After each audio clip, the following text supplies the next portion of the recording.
games. We'll be watching with the Coddle, but yeah, it seems like they go without the Mana Leak for the first like 7 or 8 levels. Finally go it. Uh-oh. Speaking of him, he is in trouble right here. He's got that movement speed, but not enough. Now comes the zap. SingSing actually credit for the kill, but now the turn kill on a Rubik will be successful. 3-3 though. He does not have Sandstorm. He's going to just have to run away. That Ignite duel worked from the Firestorm, and even the Hellbear Smasher's like, here, if I'll the help Hellbear you didn't guys chime out. in, that was going to get close, because he had boots, and both Dire members did not, so he maybe could have run away from that. And this is what I mean by the Earth Spirit roams. He had a haste, came in super quickly on the Shadow Fiend, and managed to get Excalibur a very, very nice leg up in this lane. Yeah, that's huge. Unfortunately, not catching that right as it happened, but as you were talking about, sounds like that haste rune definitely making the big play there from Earth Spirit, and so Cancel will have to join back in the middle lane right here. He uses the TP, but gonna set him behind somewhat as the top lane again. Boogie going at it with 3-3, but Boogie's the one that's at half-life, but now Rubik being here. He does have another Burrow Strike coming back up. He really wants this kill, man. He's going to be lifted backwards. The Illuminate connects, but it's not enough damage initially. But the Caustic will do him in right there. And now Celery's the one in trouble. He does not have another lift for another 10 seconds. He does have a Fade Bolt. Could use that, try to mitigate the damage. It's enough to save initially, and the Healing Ward comes out. If it wasn't for that Fade Bolt, he does die right there. 3-3 now on the run. The Ignite connects, though. And now Sand King going to be turned. He's like, ah, screw it, I'm going to take you with me. No, it's not going to happen. Tried his best. He could have just wanted and gone for the aggressive Burrow Strike, but thought the kill was going to get the kill with Caustic, and he could Burrow Strike out. Instead, coming up a little short. Good Healing Word from Juggernaut there to keep the Rubik alive. Yeah. How's this bottom matchup looking? 18-3 Lifestealer, 13-8 Enigma. As I say this, here comes that rolling Earth Spirit. Yeah, there's no chance for him to get away from that one, so also looking really good now for the Lifestealer here. Yeah, this Earth Spirit needs to keep his team ahead in this game. Naga Siren has the Arcane Boots, of course, looking to finish that Iron Talon, and then from there, my guess would be the typical Radiance build here on Naga. Potentially an Aquila in first if they feel like they need it, since Lifestealer won't be buying one. But yeah, looking to go Radiance as soon as reasonably possible. Again, Enigma in trouble. Doesn't have Black Hole maybe to set up with TP return, and there's just no chance.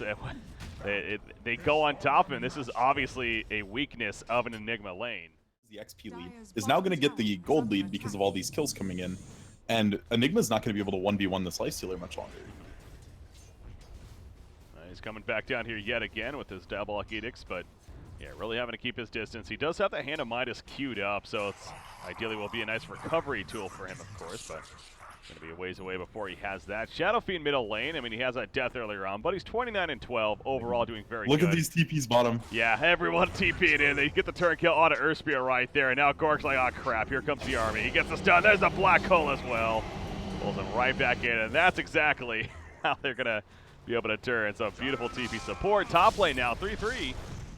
It could be to realistically get a good ultimate off here with the Black Hole. But yeah, he likes the idea of it, and you know what, if it pays off, if it works out, of course, that's definitely going to be very worth it. But it is somewhat of a big if. Going to be jumped back here in the background. Magnetizes up. There's a Black Hole, though. He catches 3, actually. And the Rockwave of Souls right on top. Down goes 2. The third targeted Lifestealer, he too is going to fall, and that's the Wombo combo at its finest right there. Who needs a Blink Dagger when they're going to stun it onto you? Luck stopping her farm from there. It just really brings her online. Oh, this could help, though. Cancel. Look at this. Thinking about opening with a Requiem. He wants to get positioning, wants to get her standing still. Ideally, the Requiem. Boom goes the Dynamite. Matter of time. It's like the Requiem comes off and she's low, and then he just dunks it. The low raise looks like he's slamming a dunk down in there. It feels good. But unfortunately, a pretty big setback for the Naga. You're pulling her off the map for 30 seconds. She lost 250 gold. But they do find a little bit of an answer. Yeah, that was over here. Rubik actually getting picked up. That was actually an Invis rune. And yeah, there's going to be a lot of AoE damage thrown out this game between Sand King and Naga once that Radiance comes online, Magnetize, even trying to dodge Illuminates. He probably thinks he couldn't get great use out of a Blink right now. And going the full Hurricane Pike gives you a sort of Blink that still lets you Force Staff in if Enigma catches a good hole and get a Requiem off in time. So just a little more flexible. Bottom lane, they actually get the kill on an Earth Spirit down here. Looks like Black Hole used. Missed that one, unfortunately. Look at the turret right there. Let's go ahead and just do a quick rewind. Yeah, just simply solo kill. Using that Blink Dagger on top of that, so. Yeah, this Enigma is very, very over leveled. Level 13 already in this game. He's just got a ton of experience. They're also going to get Coddle, who is a little bit too far up. They smoked on in. They catch her. The Bloodlust being thrown around. This should be a very easy, definitely a viable strategy. Get those early 2-3s, and they got the tier 3 tower, and they are going for the Rax. This Rax is going to get given up. Yeah, she does. She does have a Radiance finish, actually. She just gets it right here. They are going to be jumping on the Shadow Fiend. That could be a quick kill off the bat. No BKB or anything like that, but guess what? He has a Force Staff over the ledge, so he will survive, actually. They don't really have the best chase to go after him. They're going to lock down Juggernaut. He bounces around with the Omni Slicer Rockqueen from a distance right there. Gets a one-turn kill. Lifestealer 10 as well with no buyback. Earthspirit does buy back immediately. A beautiful response from BeanBoys. And now Rubik, he's going to play the Sacrificial Lamb almost. Going back in with a zap right there. But maybe not. He actually can also try to make his escape still. They're hanging around. I mean, Juggernaut's very vulnerable. He's going to put down the Healing Ward, though, as it just came out cooldown. Earthspirit going with the barrel roll. Unfortunately connecting late, and the spin comes down. That's a barrel roll into absolute death for Pablo. And 3-3 also going to fall. They are chasing way too far out.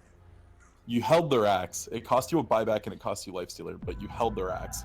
And now I don't know if you can do that. What? If they want to just run right into the base, how do you hold this if you're Horde? What are they doing? Why would you try right there? What? I'm at a loss as to what the logic was right there. I don't know if they're going to get that time with the pressure that Bean is putting on here. Easy Roshan kill. Got Coddle's going to even try to steal. Oh, he's going for the ninja. No, that's a dead Ake. I like to try Ake. I like it. You know, he's dead for 30 seconds. Not the biggest deal. Yeah, absolutely worth the effort there by Ake, but obviously coming up short. And now Nagasara fall back. Rubik didn't take the carry talent. I'm so sad. Carry talent, what? He went, oh, wow, yeah, 60. Ugh, so underwhelming, too. God, get the 60 damage. Yeah. It's one of those things they're planning on, for the most part, grouping up and pressuring really hard here, so Rubik's not going to get any more farm. 60 GPM gets him to a Blink Dagger eventually, or that corner. Oh, this could be a big kill, but no, the Black Hole is here. Requiem is ready, but he doesn't even care about that. His right clicks are doing plenty. Yeah, and worst case, like, very best case scenario there for Horde, you get the Aegis. Like, that wasn't... about to bring it up earlier, to be frank, but... I said yesterday, it is a viable item on Shadow Fiend. It's actually not bad. With the level 20 talent compounded on top of it, it's actually a reasonable damage increase for him. Sure, it's not as good as a Daedalus or a Satanic or something along those lines, but the fact of the matter is it does add decent damage, and the heal from the ult is not to be understated. Got the tail end of that right there, but the Black Hole, of course, used. They just want the cooldown reduction on everything, and being able to Black Hole more often rather than waiting on big cooldowns is easy. That's a Naga this kill. This is a huge kill. She has no buyback. You were right. Yeah, she dead for 50, so even if she wanted to, doesn't have that choice. She has a couple of illusions up still, but going to be wearing off here shortly. As, oh, bottom lane, the Black Hole. It's again going to set up a kill on a Lifestealer, most likely. Oh, he passed the last second, but they doesn't know matter. what's You up. can convert them. That's right. Very, very nice play from Bambo there, just to smash the conversion right away.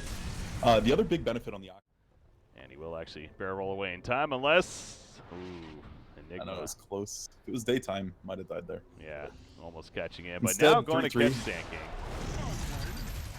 who does have buybacks. So a little bit surprised they didn't go for more with that Naga kill, knowing the buyback's down.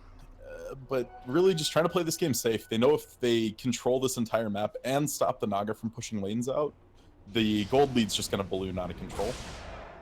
But I do think they're being a little too apprehensive, maybe giving a little too much respect here to Horde. Another pick off right there as Kano goes down. Shadow Fiend. Farm accelerant for her, just like getting the Radiance in the first place. A second set of illusions on a different cooldown. I mean, you can farm even more of the map and get extra gold, so... Really, really unfortunate that that did die. Oh, they're going to find up here. Shadow Fiend does. There's a song used, though. Excalibur, I was going to say, kind of run for the... going to make a play. The BKB popped out, gets the stun, and now Excalibur's in a lot of trouble, actually. Couple of auto attacks, and Shadow Fiend easily secures the kill.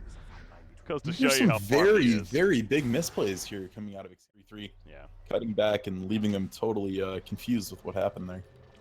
Bambo even ports back to the shrine to try to get it. Well, they're going to group with bottom lane. Oh, actually, Lifestealer's here. That will be a Black Hole. They win for the Rage TP. Black Hole gladly used to secure the kill on him. And he does not have a buyback. Again, you really have to cap. The problem is, where do they do it? Yeah. Bottom lane already has no racks, and that's the only wave in good position. Naga's already pushing out the next wave in middle. That's true. And the Sand King is really helping with the wave clear. God, I mean, you're right. It's like, and I'm sure they obviously are very aware of what they need to be doing too, but a lot easier said than done. Naga's going to be able to TP out this time as she does get the song off. Ake, not so lucky. He's going to be caught most likely, and we'll have to wait to come back to life here. 45 seconds. Middle lane, meanwhile, Shadow Fiend, he's just pushing it down. Now he has Rubik's support. Glimmer Cape's going to be used on him as a stun combo comes out from her Spirit. Yeah, there's still the Aegis on him, but they would rather not throw it away if they don't have to. Oh, they do. It does go down. All right, so won't have it here. Coming back up. Of course, no black hole. So And this is actually the pickoff that BeanBoys is looking for so they can push. Without that Illuminate to burn out their creep waves, they can hold a creep wave in the base for more than a quarter of a second. Ooh, Earth Spirit gets out just in time. In a pretty bad spot right there, but Basher not enough to lock him down. Lifestealer running into the background. Epicenter going off as well. Going to be stolen, actually. No, Sandstrom, I believe, stolen. Instead, right there, BKB popped by Sexy Bamboo. Meanwhile, there's that Requiem Max effect double kill. Yes. Comes out for Naga, as well as Lifestealer being dead. GGs are being called now with no buyback. The axe works for Shadow Fiend. Yeah, definitely an extremely solid game out of BeanBoys. We saw glimpses of what Horde was trying to do, and if they didn't lose that first Rax that early, I think this game would still be going for a very long time. But BeanBoys really just took the aggression to him in that one little time, and that awkward song from Excalibur that he just stood around Shadow Fiend when it ended and died, opened up that first barracks, and everything just went south from there. Yeah.